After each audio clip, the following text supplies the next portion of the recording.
kalayan parantos natrat ngagurat ka para sahabat anu opat nu teu berat kana salat nu teu heat kana zakat, ka para tabiin tabiah nu keukeuh pageuh nyekel sunnah, ka para kulawargana nu anceg panceg istiqomah imana, teu ungut ku kalinduan, teu gedag ku kaanginan, teu luntur ku kahujanan, cadu leeh ku kapanasan. Mundut kanu maha agung muntang saraya kanu maha kawasa, urang nyarande ka Gusti murbehing alam. Moga-moga dina ieu pangaosan sing sae pangaosna, mugia dina ieu pangajian sing alus pangajianna. Nu ngaran-ngaran hirup tong ngarep-ngarep urang diajian batur mun urang teu bisa ngajianan batur. Tong ngarep-ngarep urang dihargaan batur lamun urang teu bisa ngahargaan batur. Tong ngarep-ngarep urang dihormat batur lamun urang teu bisa ngahormat batur. Matak jalma nu alus nyatana jalma nu bisa silih ajenan ejeung batur. Weh. Naha nana gerhana nyarita kitu sabab sim kuring rumasa yen kuring beda jeung batur. Di mana aya ustad merek kieu, di mana-mana ge ajengan mah udeng badag gamis ngansar sorban ngagaplek. Pasti lamun datang ajengan sarupa kitu disambut kalayan rengkuh wilujeng sumping al mukarom, coba ka urang sabarang datang jeung well assalamualaikum. Tapi keun bae da eta mah sakadar cangkang. Da hakikat manusia mah aya syariat, aya hakikat, aya torekat, aya makrifat, aya cangkang jeung eusina, aya lahir jeung batina, aya alus jeung gorengna, bener ge jeung salahna. Bener salah milik urang, alus kedul milik urang, sae jeung goreng ge milik urang. Matak tong tudang tuding kana kasalahan batur, da urang ge sok salah jiga batur. Ulah ngomongkeun kedulna batur, da urang ge osok kedul jiga batur. Jadi batur adalah enteungna urang ge enteungna batur. Matak hirup jalma teh kudu kawengku ku ilmu bismillahirrahmanirrahim. Kalian nyebat asma Allah nu maha welas tur maha asih. Sagelo-gelona urang Allah mah melega keneh panghampurana, maka setiap manusia ge nu alus teh jalma nu bisa silih hampura antara urang jeung urang. Nu kusim kuring dipihormat pun guru Apih Aju Ghazali anu ti kapungkur sim kuring kenal nuju lelengohan da aya ge anger keneh. Anu kusim kuring dipihormat reng-rengan keluarga besar Sinar Banten. Dina raraga ieu acara mudah-mudahan Allah maparin kalancaran sarta Allah oge maparin ngapi ngajari ngajaga ngariksa khususna ka keluarga besar Sinar Banten sing dipaparinan repeh rapih salamet dunya mewah akhirat. Sakabeh jalma nu ngaran hirup tangtu hayang meunang kabarokahan. Ngan anu jadi urusan ari urang mah barokah hayang aing ngarti teu pati. Nu akhirna neangan barokah teh sok salah jeung sok gagabah. Naon atun disebut barokah? Barokah mah al barokatu huwa ziyadatul khair. Nyieun alus hasil alus.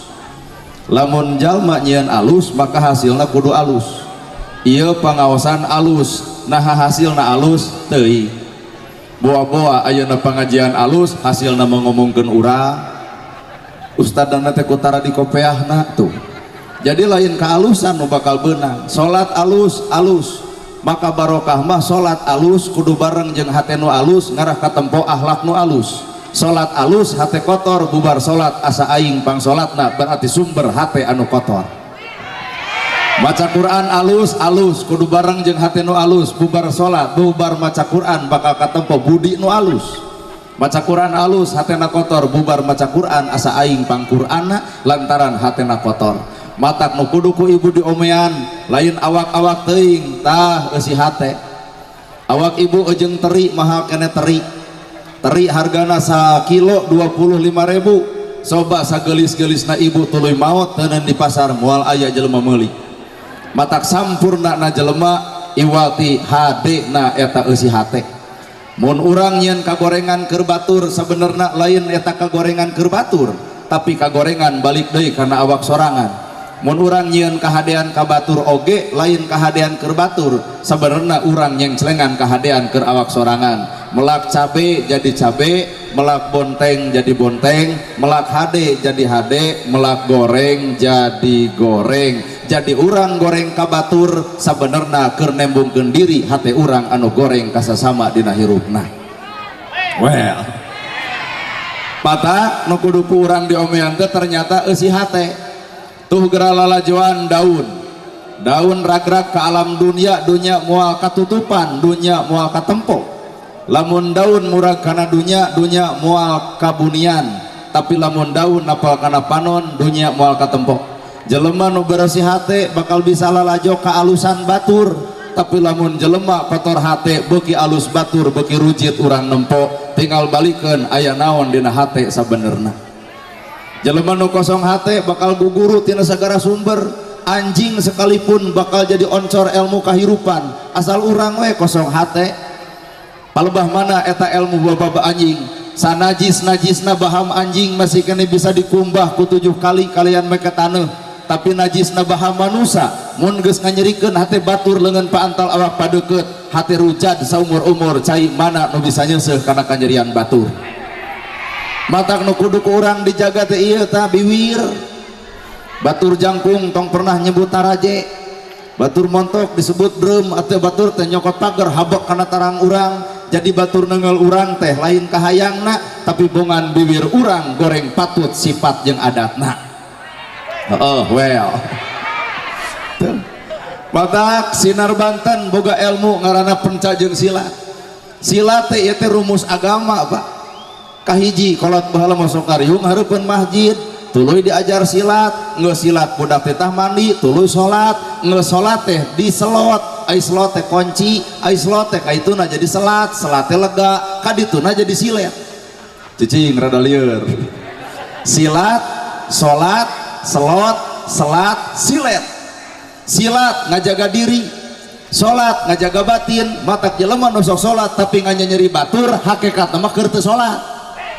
Allah. Nah, apaan salat teh ngajaga batin, lamun batin kajaga moal aya dulur anu teu akur, moal aya tatangga pasea, kasalaki bakal hormat, ka inung bapa ge bakal sumujud. Ta eta salat hakikat secara batiniah. Ai gerakan mah bisa bacaan alus, bacaan salat alus kudu nemongkeun bacaan urang ge alus ka batur. Ari bacaan salat alus, ari bibir ngaledek batur, ta eta teh nemongkeun bacaan salat anu alus. Jika nak kaharti beda ungut-ungutan. Salat, silat teh jaga diri, ari salat mah jaga batin. Perlu orang silat, perlu maka prung padungdung banggung, prak golempang jampang, padungdung igel pencanu rusuh, golempang igel pencanu kalem. Lalaki kudu rusuh usaha, pamajikan kalem balanya, katempo pibeung hareun. Ieu mah lalaki rusuh usaha, pamajikan rusuh nganyuk, kaciri pisang saraeun. Tuh kepropan anu sok nganyuknya. Rumusna ge dua, padungdung jeung golempang. Padungdung igel pendan rusuh, sing rusuh usaha. Awewe golempang sing kalem dina balanja, bisa neuneun bisa nuna, bakal aya celeng-celengan dunya akhirat. Nu paling power lalaki rusuh usaha, pamajikan rusuh nganyuk, akhirna pisang saraeun. Geus kitu balik ke kapih aju, pih pangjampekeun mun takol pih. Icita tina silat ayeuna tina silat bawa kana salat, salat teh ngajaga batin. Lamun bener batin urang kajaga, moal sirik ku harta batur, moal panas ku kamajuan batur, bakal atoh ku kahadean batur. Naon sababna? Sabab salat ngajaga batin urang tina kagoreng patutan. Lamun jelema geus sarupa kitu diselot, ai selot teh kunci, dikunci artina teu hayang ngomong-ngomong ka alusan urang ka batur. Eueuh make jeung OTW tahajud eueuh. Kongkorong di edeng-edeng nyen status 40 gram dari suami. Ieu mah sidik tatangga teu make ieu teh 40 gram pamere ultah ti pamajikan urang ti salaki urang. Kumaha ceuk tatangga saha nu nanya? Naha apan diselot, diselot teh dikunci. Cukup dirina jeung Allahna anu apal tentang ibadahna, maka ibadah tong hayang di edeng-edeng ka batur, tong hayang di tempo-tempo ka batur, beh dituna teu hayang disanjung batur. Cukup diri jeung pangeranna. Weh. Tilo tah. Tina salat teh jadi selot, selot teh kunci. Lamun jalma geus bisa ngonci kahadeanana teu hayang dibeja-beja, maka selat. Selat teh lega, lega wawasanana, lega bijaksanana, lega elmuna, lega bakal loba jelema nu nuturkeunana sabab hirupna jadi madu. Toong ku ibu madu, boro-boro mah kolot budak leutik ge resep, tapi lamun hirup jadi patrawali, boro-boro kolot budak leutik ge kabur. Naha patrawali ngomongna pahit. ibu ge pan kasalaki osok patra balik si bagong tah teh patra balik akhirna ragrag kalah salat teh lega wawasanana lega kabijaksanaanana teu monis kana kasalahan batur apan lega sabab urang teu ngarasakeun kunaon si eta nyieun salah da urang ge teu ngarasakeun kunaon si eta salah ibarat tatangga dipangnyanungkeun pan ibu teu ngarasakeun kumaha nyerina kumaha cek ibu ka tatangga nu dipangnyanungkeun sing kuat sing sabar keun bae da zaman nabi ge aya ti baheulana nu dipapagahan mah hayang nyakar ka ibu teh urang ngomong ka batur bisa beletuk masalah ki ibu nu nyanungna hampura ibu teh kadang-kadang mah paeh ibu matak hakikat Islam kudu bisa silih rasakeun bingung batur bingung urang nyeri batur nyeri urang kasusah batur ge kasusah urang tembongkeun silih tulungan disebut silih wangi silih wangi seungit hayu atuh sinar Banten urang silih seungitan antara dulur jeung dulurna salat tina salat teh apaan jadi silet ai silet teh seukeut artina saciduh metu saucap jalma bakal katitipan ilmu saciduh metu saucap nyata keur jelema anu selot ngonci kahadean dirina teu hayang ditempokeun ka batur cukup Allah anu mikeun kahadean kana dirina silet seukeut sakali ngomong jadi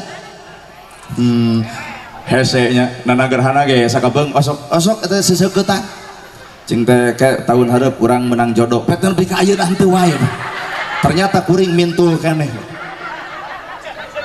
can diseukeuttan silet teh artina seukeut saciduh metu saucap nyata ilmu saha eta ilmu kolot baheula sabab bisa ngancik ilmu eta lamun hirup jelema geus silih wangi silih seungitan maka sumber silih seungitan tuh toong 7 rupa kembang matak bahasa baheula sok nyebut sasawen sawen jeung parawanten parawan artina murni asli tidak pernah tersentuh oleh siapapun eta ngaranna parawan baheula disebut parawanten ayeuna mah keun bae entong da ayeuna mah geus randaten da parawan baheula mah murni asli tidak pernah tersentuh oleh siapapun panu ayeuna mah teu percaya simbolna kembang ai kembang teh alat media keur seseungitan maka hakikatna nu ngaran hirup kudu ibarat kembang sanajan jelema jahat kana kembang tapi seungitna mah anger napol disebut weh siliwangi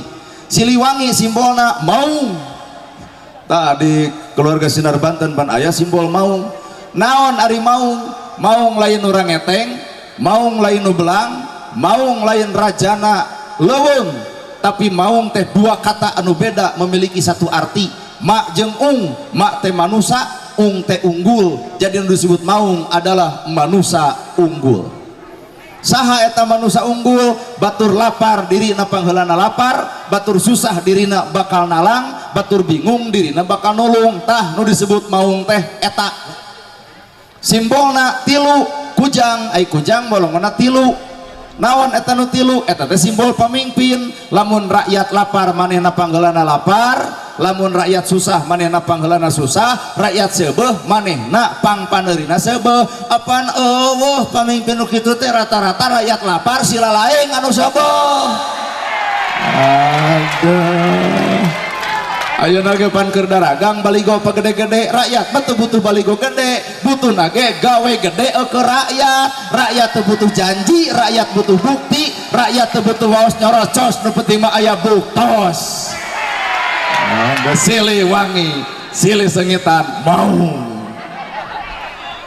tak eta maung teh manusia unggul teu monis kana kasalahan batur geuleuh urang dedeh batur cua urang cinta batur rujit urang mah teu weleh we ngagupay maung teh eta apa manusia unggul jarang nu kitu teh matak di Sinar Banten aya simbol maung eta maknana silih elingan silih tempo karena kasusah batur bisi gering pek gera longok bisi susah pek gera talang bisi bingung pek gera tulung inilah disebut maung well bukan nama lah lamun bahasa agama nama ieu teh lalakon kahirupan urang teh sebenarnya mah salat alus bacaanana maka alus ucapan saenggeus salatna salat aya ruku lamun bapak ini ke Jepang jalma osok raruku di Jepang kali gata garobai hai naon eta simbol ruku ngajen batur ngahargaan batur urang dihina batur ulah waka nyalahkeun ka jalma nu sok ngahina balikeun kana awak boa-boa urang baheula pernah ngahina batur bener matak jelema mah entong ngarasa diri eukeur mun urang keur di luhur kudu eling kanu dihanap nah hiji waktu urang dihanap itu di luhur maka eling ka urang sok ayeuna ibu ngeclok ka tatangga nalika ibu keur sangsara teu dibere ayeuna ibu nu beunghar itu nu ngeclok kumaha ceuk ibu moal dibere tah teh mah sarwana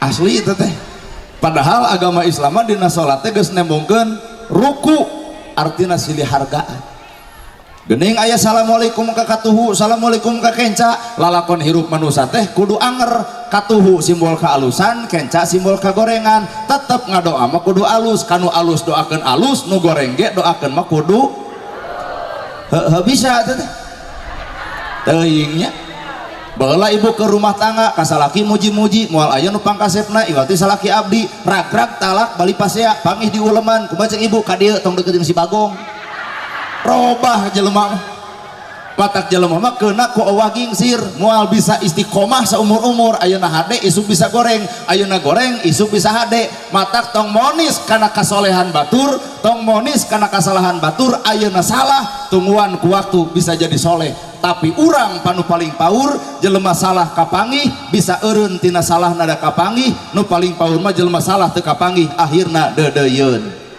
bisi aya bapak-bapak anu pernah beger kapanggih ku pamajikan nepi ka detik aya nu hoream kapanggih ku mana teh beger moal sekali-kali deui hampura kajen cicing di Sinar Banten awak badak ku pamajikan mah keok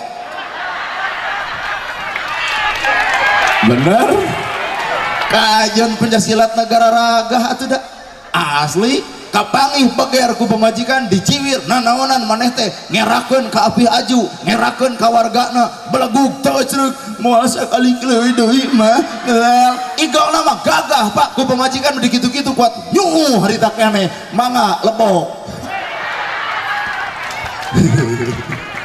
heeh nya kajian polisi anggar polisi newak penjahat saha penjahat teu sieun ku polisi beger kapanggih ampura diciwir ku pamajikanana Allah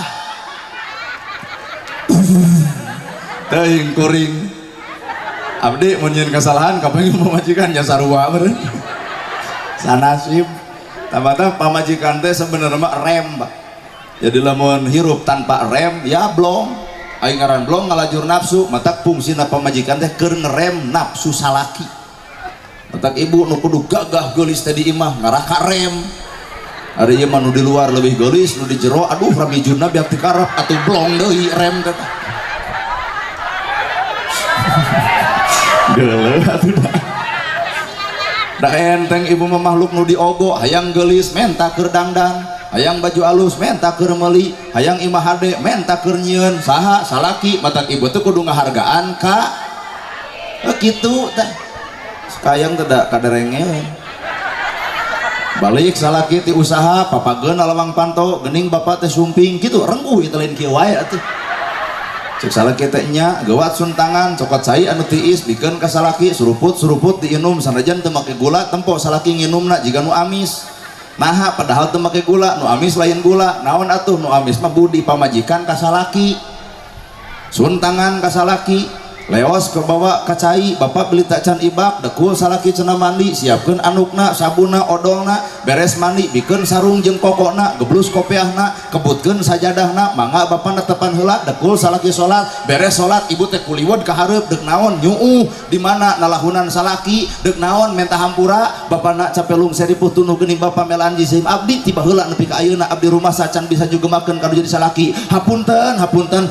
abdi hampura daya teh ceramah ti jero teuing da direretan teh ibu-ibu oh nu kitu mata kieu tak mau belah dinya mah eueuh pisan beres salat siapkeun tuangan keun bae teu make deungeuna bala-bala 2 siki kurupuk 2 siki cenget jalujur 2 siki tempo huap salaki sagede peureup ternyata nu matak ngeunah barang dahar lantaran ngeunahna hate kajeun daging hayam boga kajeun daging hayam loba sagala rupa deungeuna naker 4 sehat 5 sempurna tapi pamajikan ngecebrek wae usaha leutik aya barang lebok hayam nuki wae insyaallah daging hayam teh moal asup kana beuteung wae hayam ongke nah eta bibir pamajikan ya Allah Kompok bapak-bapak ngaret ke ibu-ibu lebok tapi ibu oge ada kikituan ka salaki ngan salaki nu kumaha heula atuh tah aya bapak nu hayang balik kan salaki nu kumaha anu kudu dikitu-kitu ku ibu teh salaki nu bener-bener tanggung jawab hayang geulis dangdanan hayang nurut contohan hayang jongjon rasikoan ari geulis hayang aya lipstik geus dicokelan ku bilik wedak geus dekok tengahna beas geus eueuh duit teu boga meujeul pamajikan baeud tah salah bapak matak lamun pamajikan keur baeud lain kudu dibaeudan tanya mah hampura bapak aya duit 5 juta gebro nu keur baeud dibere 5 juta juk ngaleng lain teh jadi inilah Pak nu disebut silet seukeut dengan tindakanana seukeut dengan ucapanana jadi solusi keur jelema nu bodoh nah ucapan tekad lampana ibarat silet sasimprang sat matak lamun jeung jalma nu kitu curhat teu kudu loba teuing 5 menit angeus ya tadi apal di dia anggota barudak Sanyar Banten kaapih pan boga kasusahan nyape pan teu kudu ngadongeng 2 poe 3 poe jeung apih 5 menit beres tinggal ngagaruguna tuh matak silat dicokotina salat dibawa kana selot dibawa kana selat dibawa kana silet jadi ternyata para wali Allah nyebarkeun agama pertamana ku urusan salat jeung silat kahiji padungdung kadua golempang padungdung igel pendan rusuh tepak nage tepak tilu pak kung pak pak kung pang pak kung pak kung piceun goong kenang hungkul da teu rame pak tung ding kumacuk nololajo teu gablek modal goong kuat eueuh goong nadana gung kenang rame ibu rame kuring bener ibu bener kuring salah ibu salah kuring ulah sok silih ponis karena kesalahan batur dan bakal aya anu moni saha bung nu maha matak eueuh goong sorona bok eueuh pinterna kolot baheula nyimpen agama dinu kitu dina kenang jeung goong lahir Pancasilat kaparigelan awak dibawa kana salat ta eta hurufna ai golempang ieu bencana kalem ai kalem mah lentong matak tarompet matak kenang goong tarompet mah ditiupna lamun keur kalem teret kumiripnya menang latihan 2 bulan tuh ngajak seuri hese dan tarompet bari seuri mah ngadon mucrat ciduh atuh tet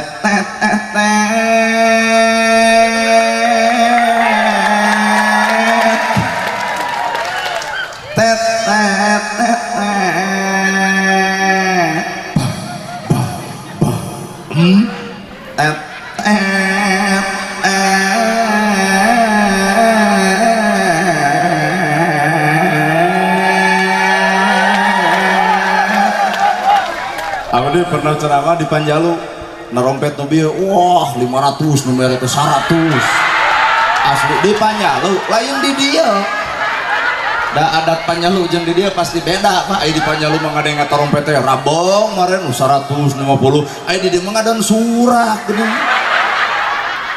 bijil pan lagu anu golempang baheula kaca pangan zaman ngadeg galuh pakuan nu kamasur edek mah nu pajajaran ya marukan lain agama eta bongkar ku bapak agama ngan baheula agama diterangkeun make nada make alat tuh kenang rame kenang teh rame ibu rame kuring bener ibu bener kuring salah ibu salah kuring anger patokan mah aya digoong. Tarompet ilmu awewe kudu kalem, lamun ngomong tong kasar awewe, lamun ngingkik tong jigal jalu lentong awewe kumaha ieu mah tuh doa kasalaki nyakar dibahayaeun eta mata awewe mah sifat lagi ceurik jeung cai panon, lamun ibu teu boga beas ceurik wajar, cek bapak kumaha kunaon mah ceurik teu boga beas kumaha cek salaki keun maneh anu ceurikna kuring nu usahana anu paling paur mah lalaki sarwana kunaon mah ceurik teu boga beas kumaha cek salaki hayu atuh urang ceurik duaan kalaka paeh teu dahar. Tina silat teh ternyata dibawa kana salat, tina salat kana selot, tina selot kana salat, tina salat teh kana silet, silet teh saciduh metu saucap nyata sasimpreng seukeut lahir kena ku silat ngajaga diri batin dijaga ku ibadah salat. Matak lamun bener urang osok sarolat moal mungkin aya tatangga pasea, moal mungkin aya dulur teu akur, moal mungkin goreng ka tatangga, moal mungkin teu balik kalakuan kanu jadi inung bapa sabab nu ngaran salat ngajaga batin urang. Bener ya. Sim kuring bade ka Sumedang. Nah itu kalem ada aya hiburan ongkopan urang menerangkeun ge silat jeung salat ngahaturkeun silaturahmi ka keluarga besar Sinar Banten. Sim kuring baheula mun telepat tahun 2025 sareng apih teh nuju zaman aya Pak Haji Hilman pihnya abdi sering ka ieu tempat nyandak pasien anu potong suku manu kitu nu kieu.